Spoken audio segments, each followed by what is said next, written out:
A strange and secret ritual was played out this past weekend in a remote location north of Las Vegas. Very strange. Perhaps some of you saw the weird lights in the sky associated with a slam-bang shoot-'em-up event known as Desert Blast. George Knapp managed to slip into the carnage and tells us about it in Street Talk. Fire. We can't say for sure how high that rocket traveled because we aren't real sure it ever came down. Rockets were only part of the armaments on display at one of the weirdest, most exclusive parties on the planet.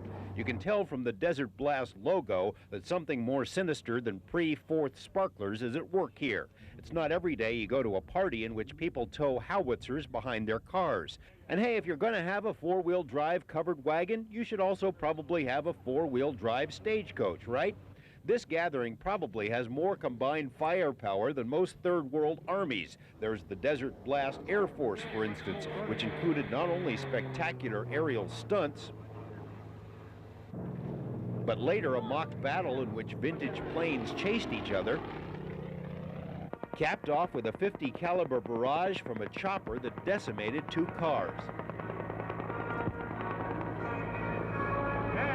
The date and location of Desert Blast change every year. You need an invitation to get in. They camp out in RVs and tents, cruise around the desert in little carts and skimpy outfits. And when the sun goes down, the real action begins. We don't just mean the rock band playing at Club Desert Blast or the upside-down rocket engine posing as a Roman candle. We're talking action of the explosive variety, and anything that isn't nailed down is likely to be blown up.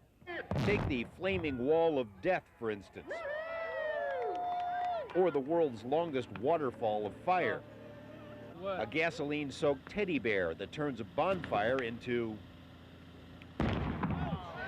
a display of homemade fireworks that would shame most civic productions.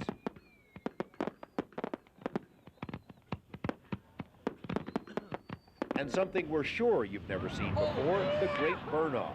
4,000 pounds of rocket fuel, which produced a mushroom cloud 300 feet in the air, like a small tactical nuke.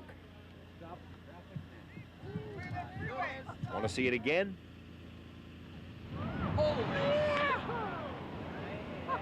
The carnage continued nearly all night when weary revelers packed it in or went home, hoping they'll make the list for next year's barn burner. I'm George Knapp. Wow, thanks for joining us. That's it for us. We'll see you at 6.